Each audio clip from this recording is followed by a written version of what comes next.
Muito boa noite, cumprimento a todos aqueles que me dão esta imensa honra desta reunião a cada 15 dias, graças à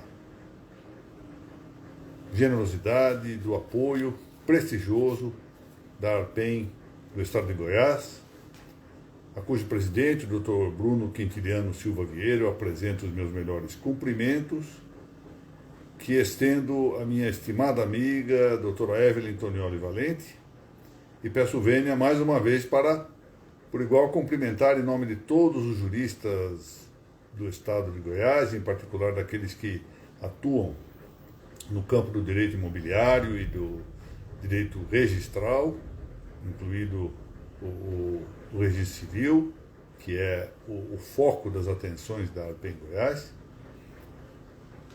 as notas, o registro de documentos, o registro civil das pessoas jurídicas, protestos, a todos aqueles que estudam e gostam do direito extrajudicial, a minha saudação, que, de maneira particular, indico em nome do Dr. Rodrigo Barbosa de Oliveira e da doutora Carolina Fernandes Neri. Muito bem. Nós vamos continuar aqui a nossa trajetória caminhando pela Lei 6.015, que foi um projeto sugerido pela doutora Thaís Castelo Branco, registradora no estado do Ceará, e uma profunda estudiosa das questões registrais. E muito também das questões especificamente que dizem respeito ao registro civil das pessoas naturais. E ela me sugeriu que nós fizéssemos, por assim dizer, uma aventura por essa lei, comentando artigo por artigo, coisa que todo mundo, no fundo, sabe, mas que de vez em quando é bom recordar.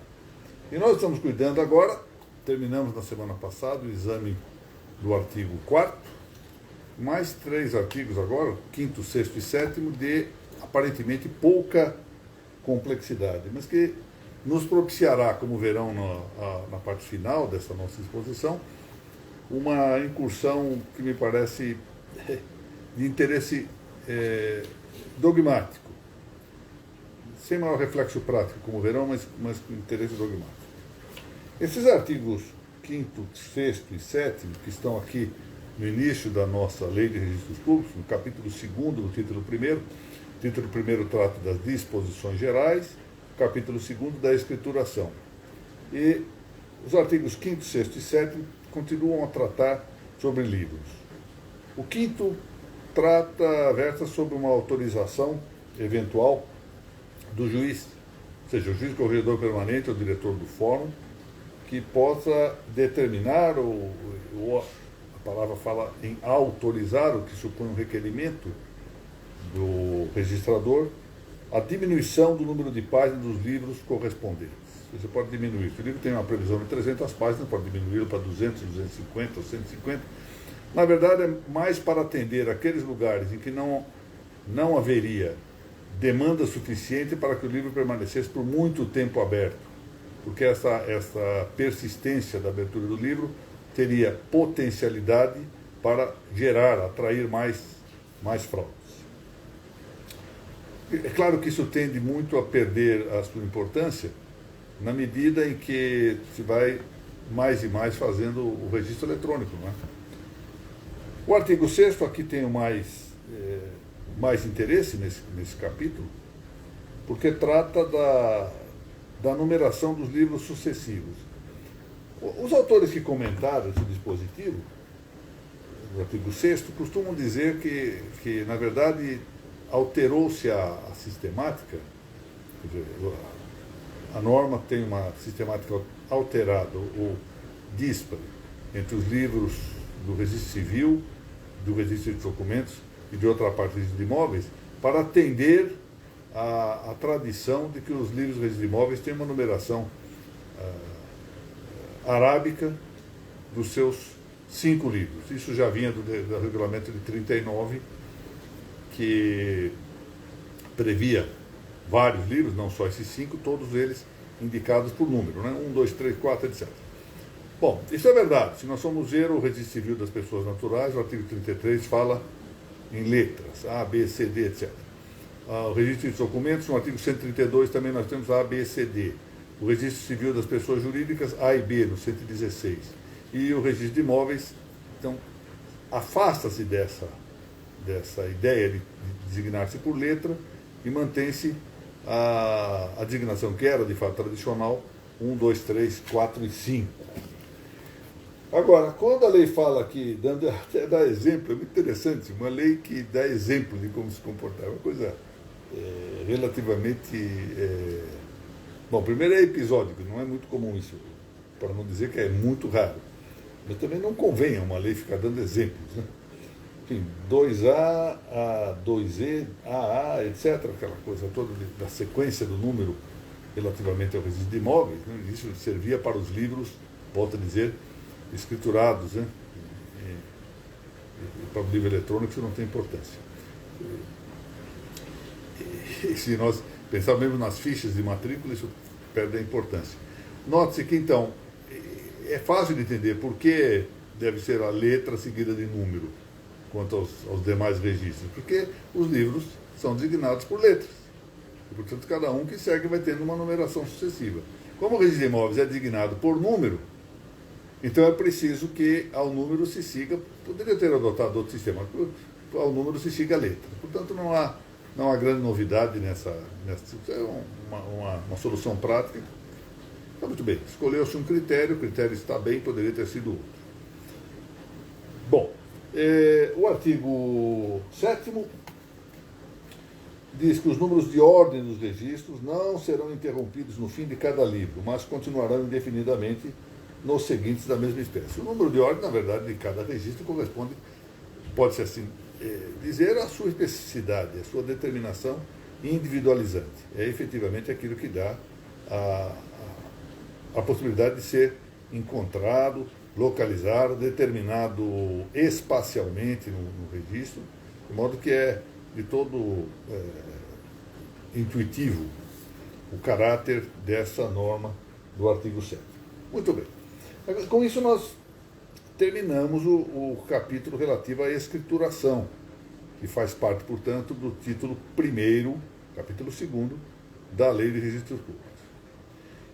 Notem que o fulcro desses artigos, que vão aqui do artigo 3º ao artigo 7º, desfiando uma série de indicações, o fulcro disso é efetivamente a escrituração e a segurança que se deve obter por meio da forma. Não nos esqueçamos que nós estamos num campo de direito formal. O que se quer com o direito formal é pré-excluir, pela observância de determinadas formas, algumas acidentais, outras essenciais, estas últimas levando à nulidade, frequentemente, quando viciadas, quando afrontadas, as primeiras exigindo, de algum modo, uma regularização, mas não culminando em nulidade, mas, em todo caso, institutos de direito formal visam a pré-excluir conflitos pela só observância da forma. E uma das questões de forma a considerar nessa matéria, livresca, por assim dizer, diz respeito exatamente a que os livros observem a legalidade de sua criação, da sua instituição, e também ao modo com que eles se escrituram. Bom, vamos observar então legalidade de sua instituição. Não é possível dar a livros que não têm essa instituição legal o mesmo valor que se outorga àqueles que têm amparo na legislação. Então vamos ver um exemplo em São Paulo, por exemplo, que mostra boa vontade à parte, retíssimas intenções à parte, até mesmo conveniências práticas muito interessantes, bem caracterizadas e bem provadas na prática, mas os efeitos deletérios dessa concorrência com livros oficiais.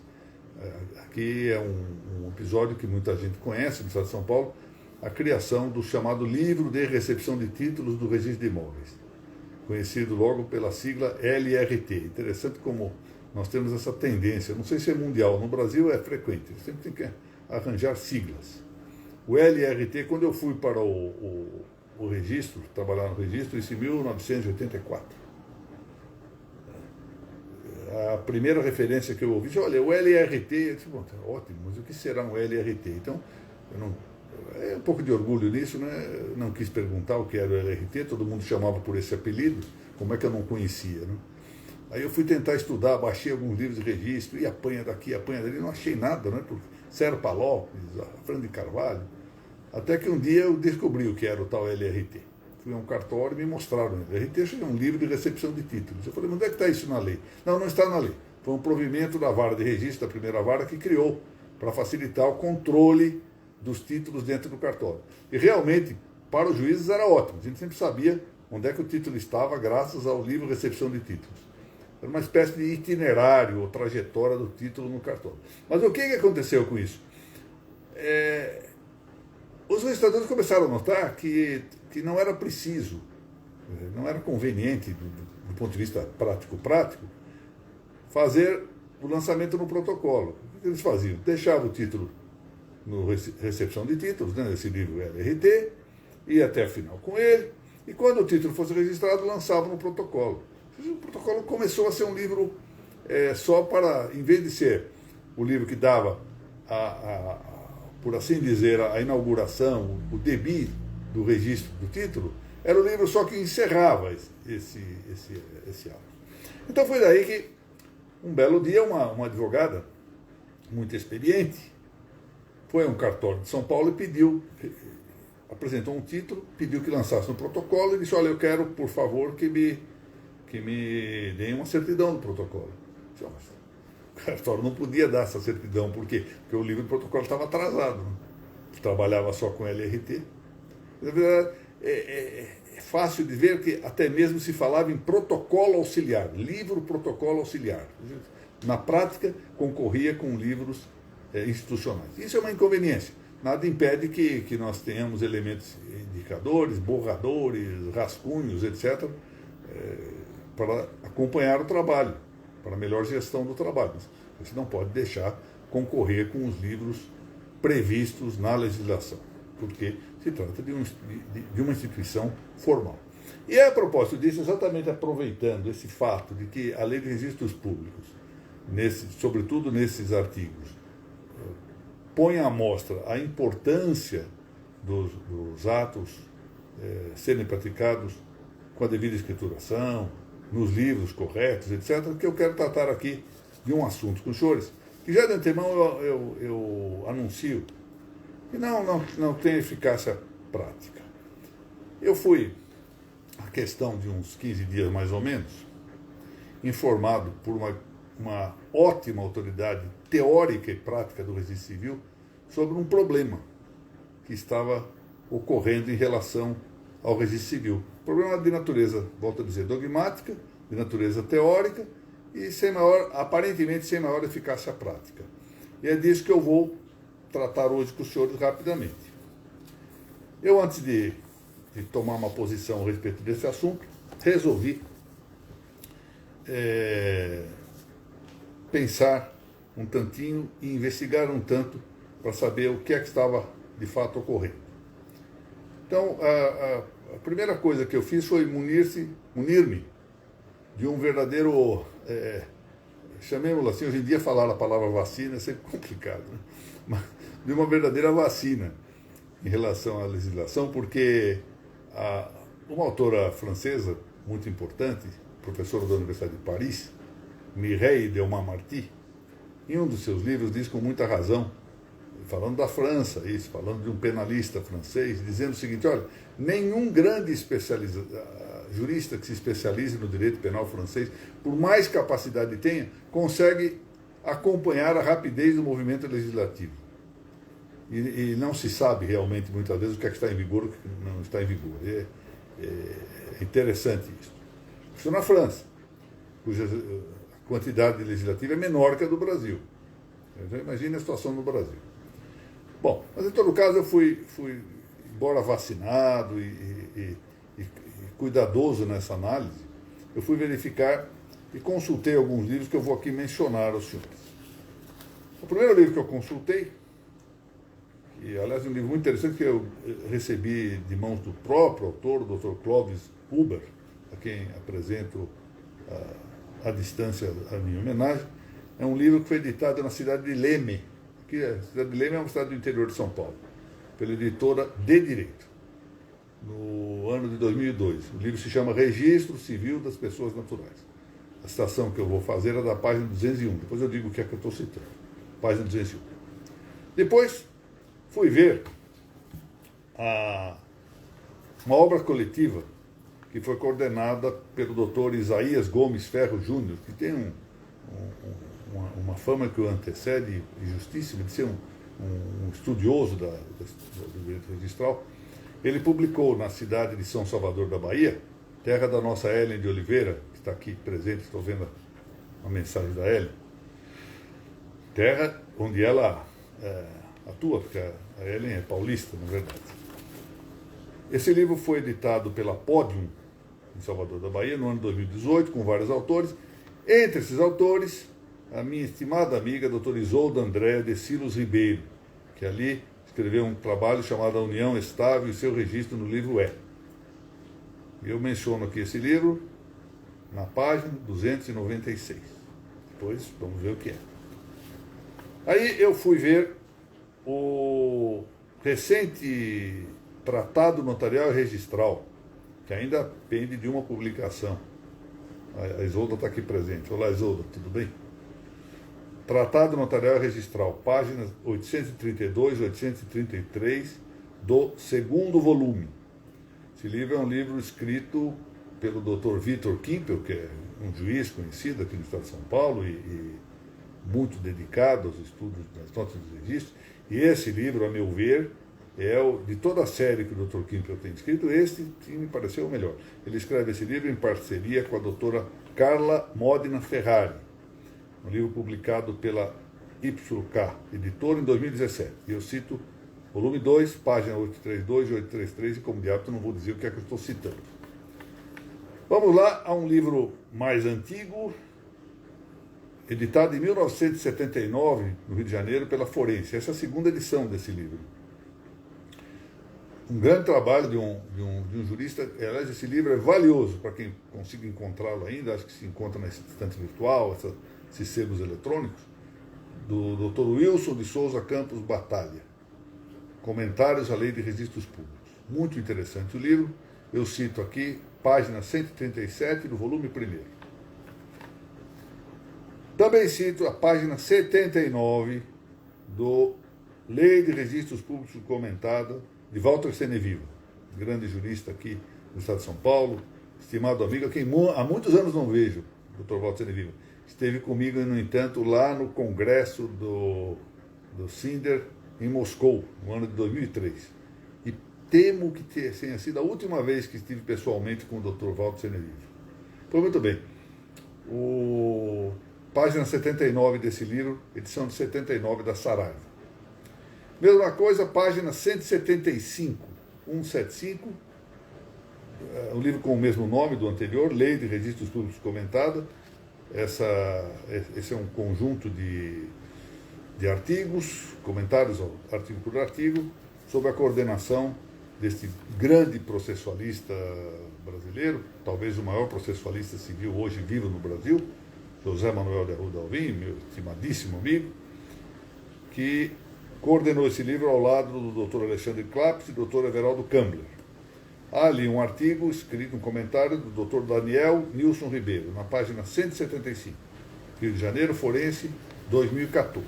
Então, também não vou citar ainda o conteúdo que eu estou referindo. Como se diz last but not least, passar vergonha tem que ser dita, né? Na página 19, primeira coluna do livro Registros Públicos e Legislação Correlata, que foi editado em São Paulo pela Revista dos Tribunais em 2012, página 19, primeira coluna. Livro organizado pelo Dr. Sérgio Giacomino e por mim. Atenção. Eu e o Dr. Sérgio falamos da mesma coisa que está falado em todos esses livros que eu mencionei aqui. Pois muito bem. De que se trata?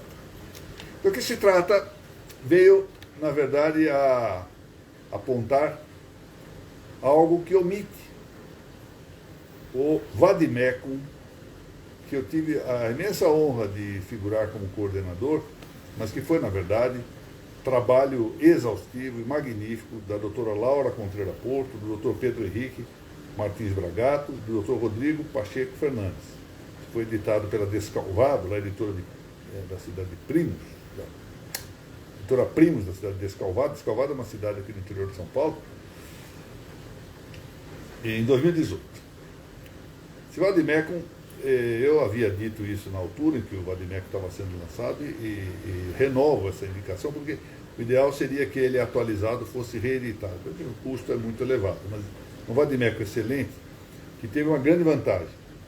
Ele não foi um vademecum preparado dentro de um gabinete. Um vademecum como que de algum modo, embora que de maneira parcial, esses registros públicos de utilização correlata que o Dr. Sérgio Jacobini e eu organizamos, não deixa de ser um vademecum em menor ponto. Mas elaborado, quanto a mim, não quanto ao Dr. Sérgio, que tem prática cartorária, quanto a mim era um trabalho de gabinete. Alguém que recolhe normas e vai colocando essas normas com uma determinada organização. Não, esse trabalho da vademecum, da doutora Laura, do Dr. Pedro e do Dr. Rodrigo, é o resultado de um trabalho prático e, sobretudo, algo interessante, o resultado de gente que estava estudando para concurso com material. E, então, aproveitou esse material para produzir-se o vademecum. Foi muito bem. Na página 162 do vademecum, edição 2018, né, que é a única, na primeira coluna, esses autores omitem exatamente o que os demais mencionaram. E o que foi que os demais mencionaram? E aqui eu tenho que dizer que recentemente uma estimada amiga fez justamente publicidade desse dispositivo.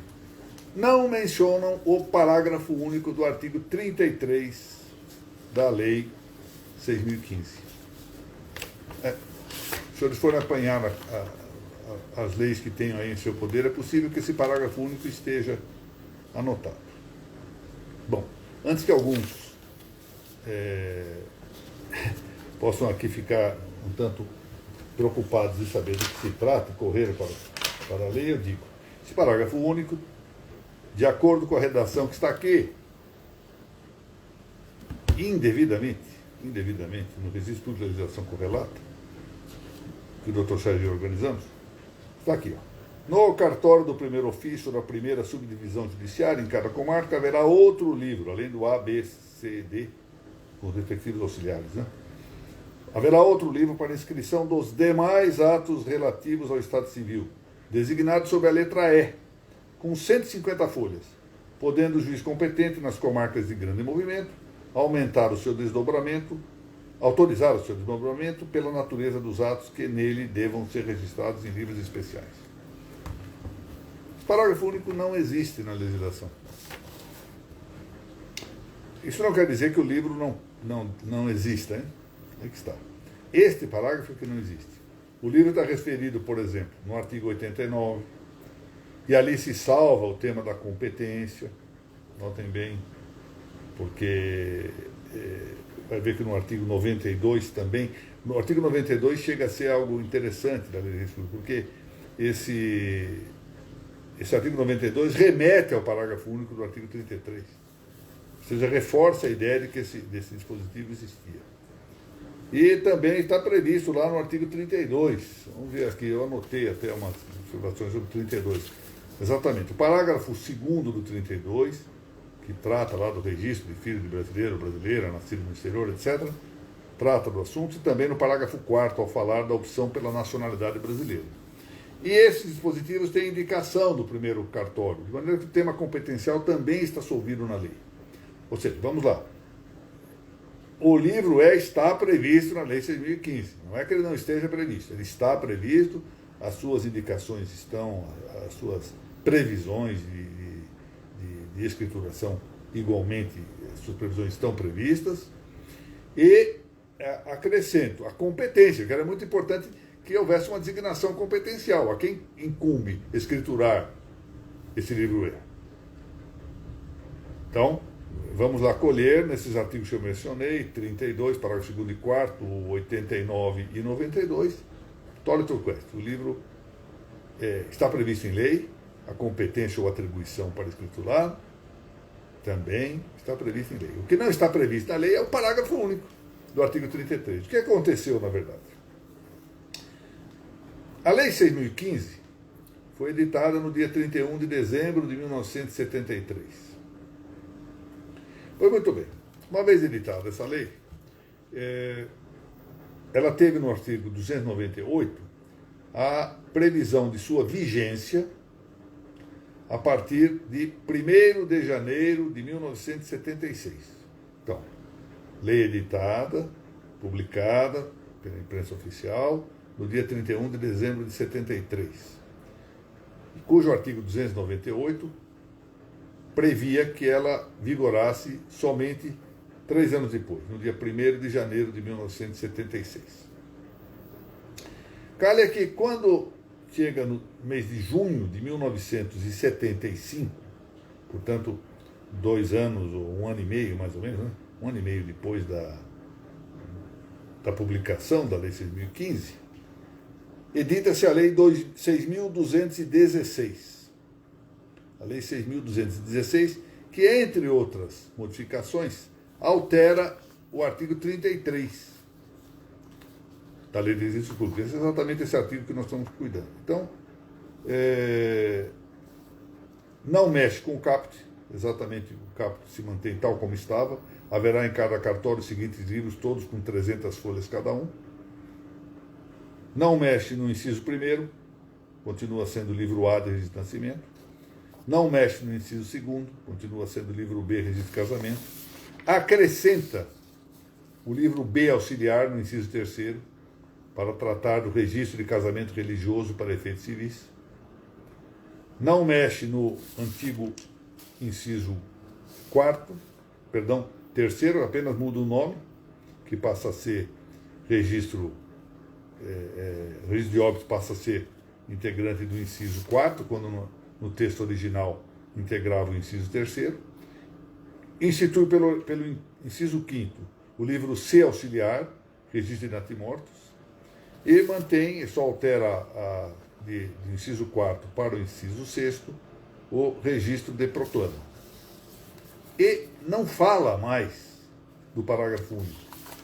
Ou seja, suprime-se na Lei 6.216 a referência ao parágrafo único do artigo 33. Ele não está referido lá.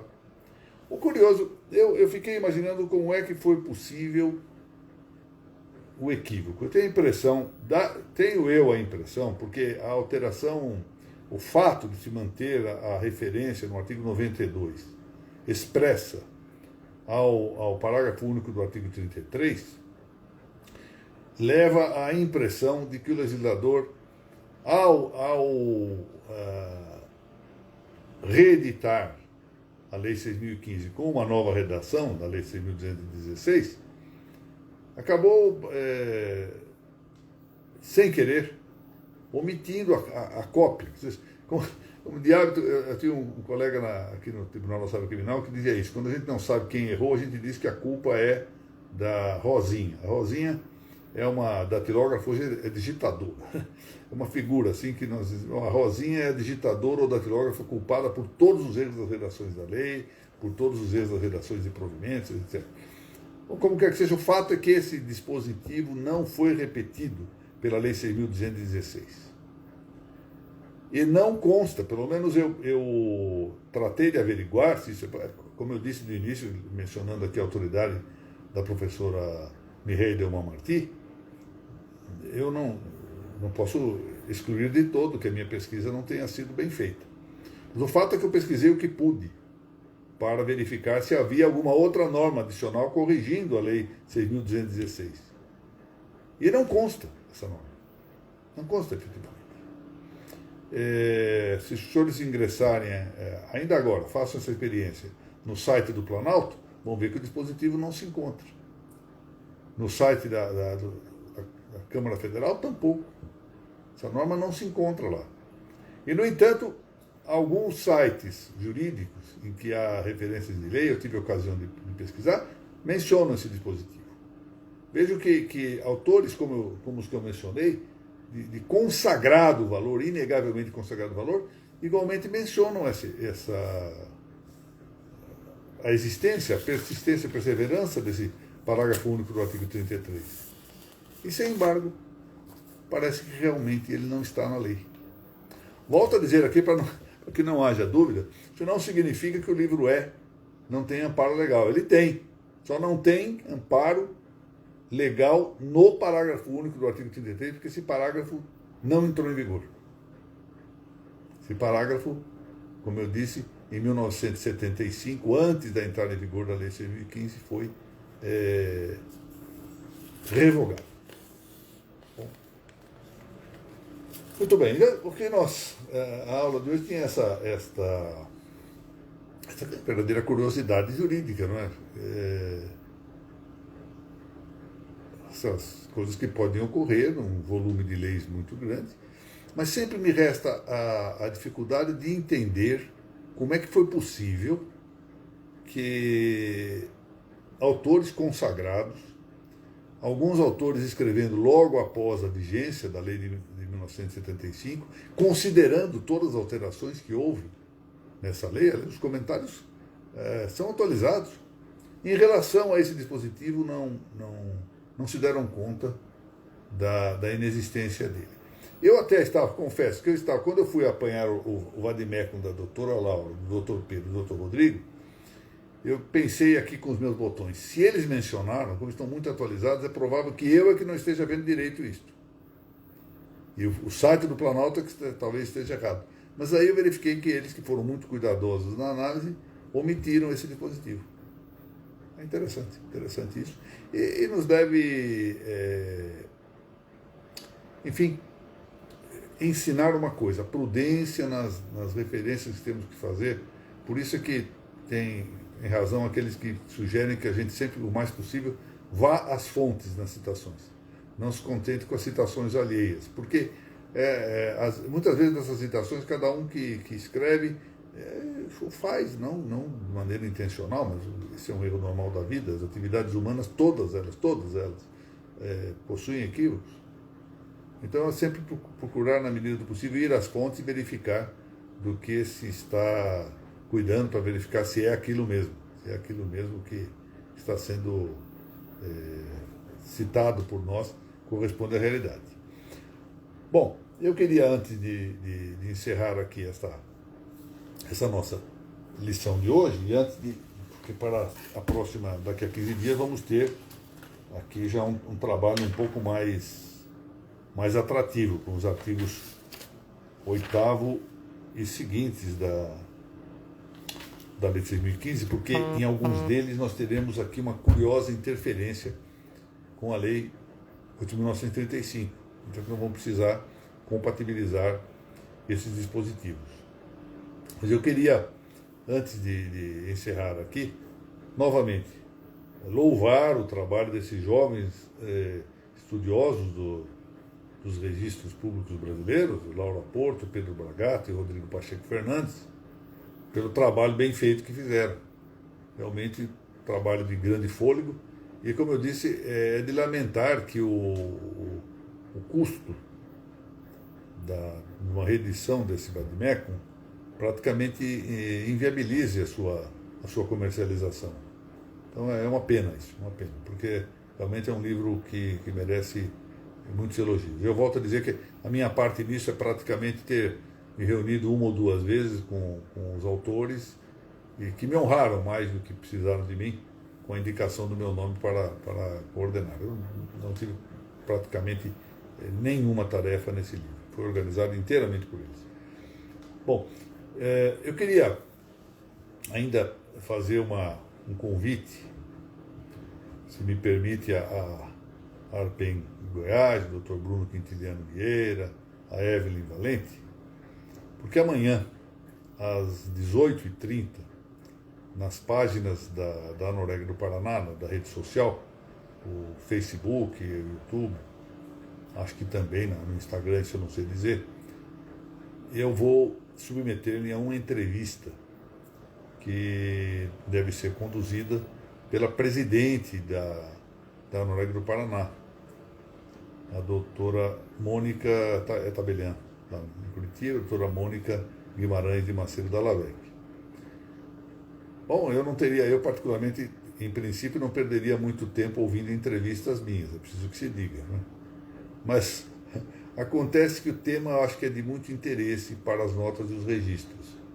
Eu, na semana passada, em pelo menos 2 ocasiões, tive a oportunidade de mencionar a possibilidade de nós rediscutirmos a questão da extrajudicialização, do trabalho de extrajudiciariedade, em que consiste isso. E a ideia é de indicar uma proposta que vai precisar ser objeto de maiores elaborações, de gente, como eu disse, de melhor engenho e arte para estabelecer os caminhos adequados, mas a ideia é de expandir a tarefa do extrajudicial. O meu objetivo com isso no fundo, não é, como verão, se tiverem a paciência de despender seu tempo assistindo a essa entrevista, suposto que eu seja feliz em responder às perguntas da doutora Mônica, meu objetivo não é, diretamente, mais do que restituir ao extrajudicial aquilo que nunca deveria ter saído do extrajudicial. Portanto, a razão que eu tenho aqui chamemos-la assim, de normalidade da vida jurídica, com seus aspectos acadêmicos, históricos, etc. Mas acontece que do ponto de vista prático, e talvez esse seja um atrativo para os registradores e os notários, a minha sugestão acabaria, uma vez adotada, por ser convocatória de uma maior atividade do extrajudicial. E com isso acaba contribuindo para a melhoria da sustentação econômico-financeira do extrajudicial. Como sabem aqueles que me têm ouvido, há muitos anos que eu digo que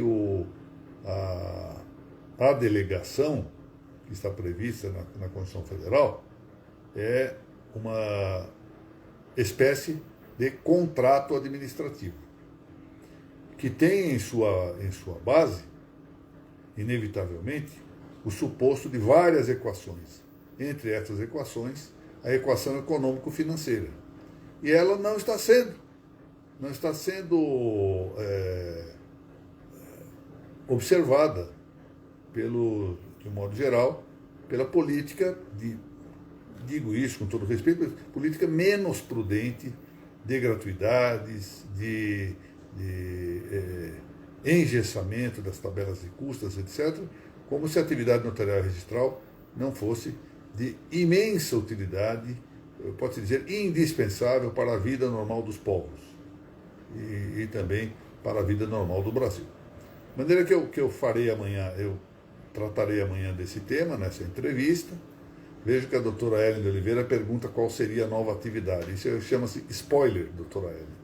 Spoiler. Eu não já falei o que devia falar aqui. Bom, para concluir essa nossa reunião de hoje, que foi em torno desses 3 artigos, que pouca novidade havia a sugerir, volto, portanto, a observar a conclusão de que não se trata, notem bem, de dizer que o livro não tem sustentação legal. Ele tem sim sustentação legal. O de que se trata é que nós estamos muitas vezes sustentando sua existência com base no parágrafo único do artigo 33 da Lei de Registros Públicos, e esse parágrafo todo leva a crer, todas as pesquisas que eu encontrei, não existe. Ou seja, ele foi revogado antes de entrar em vigor por força da lei de 1975. Foi muito bem. Então, reiterando o meu convite para que amanhã nos encontremos nessa entrevista, que a que eu vou me submeter lá, junto às entidades do Paraná, em particular, sob o comando da Noreg do Paraná, e são várias entidades com gente de grande valor do Paraná. Reitero esse meu convite, será a partir das 18h30, não deve ser algo muito longo, para que não haja, assim, para que pensem o controle de tempo. Todos nós temos que ter um certo controle de tempo, não podemos despendê-lo sem mais. Reiterando esse meu convite, eu também peço mais uma vez que compareçam aqui daqui a 15 dias para a continuidade dessa nossa caminhada. Essas aulas são exposições para nós irmos meditando sobre os textos da lei. A tarefa não é de exaurir ou de comentar, fazer uma exegese artigo por artigo, disposição por disposição, letra por letra, mas para que um convite para que nós pensemos e sobretudo para algo que nem sempre nós notamos e que me parece muito bom. Outro dia, uma grande registradora aqui brasileira, colega de muitos dos senhores que estão aqui, disse que se emociona quando mexe com direito. Eu até falei brincando que eu, ao ler letrinhas do Código Civil, do Código de Processo Civil, lacrimejava, até que eu descobri que eu precisava era de óculos. Eu não chego a emocionar-me com a lei. Mas também ela tem razão numa coisa, e nisso nós devemos divertir-nos um pouco com o direito. O direito é uma criação humana, uma instituição humana, que é feita para que os homens, para que todo o gênero humano seja feliz. E nós não podemos tratar o direito como algo que nos infelicita. Nós temos que aproveitar o que se chamaria aqui de eutrapelia jurídica. Eutrapelia é a virtude de uma boa diversão, de uma reta diversão. O direito deve servir para isso. Devemos encontrar os meios jurídicos que nos fazem felizes, a todas as pessoas, encontrando o bem comum, cumprindo a justiça, fazendo com que nós exercitemos a virtude da justiça, esse desejo de dar a cada um o que é seu. E podemos ser felizes. Isso não temos razão para tornar sempre o direito algo extremamente chato e tudo mais. Então, essas aulas são para isso também, para que nós meditemos com um certo grau de como poderia chamar, leveza de espírito, para acompanhar essas questões jurídicas. Então, novamente, eu agradeço muitíssimo ao Dr. Bruno Quintiliano Silva Vieira, presidente da ARPEN do Estado de Goiás. Cumprimento novamente e agradeço à doutora Evelyn Tonioli Valente, que me dá a honra de escrever em livros sobre minha coordenação. E quero, mais uma vez, não posso deixar de fazê-lo, parabenizar publicamente os autores, a doutora Laura Porto, doutor Pedro Bragato e o doutor Rodrigo Pacheco Fernandes, por não terem simplesmente seguido o que se chama de juridicamente, ou melhor dito, politicamente, como é que nós dizemos? Político-juridicamente correto. Ou seja, simplesmente copiando o que os outros fazem. Não. Foram ter o trabalho de verificar e descobriram que havia uma norma que todo mundo cita que não existe, pura e simplesmente. Merece os nossos parabéns. E entre os que passam vergonha, estou eu com a Lei de Registros Públicos e a legislação correlata. Assim é a vida. Todos nós tropeçamos, todos nós somos sujeitos a erros e quem puder, que atire sempre a primeira pedra. Meus amigos, muito obrigado pela presença. E não sabem o gosto que eu tenho de poder ter aqui um público a quem me dirigir. Muito obrigado e nos vemos, se não amanhã, daqui a 15 dias aqui na nossa página prestigiosa da ARPEN de Goiás.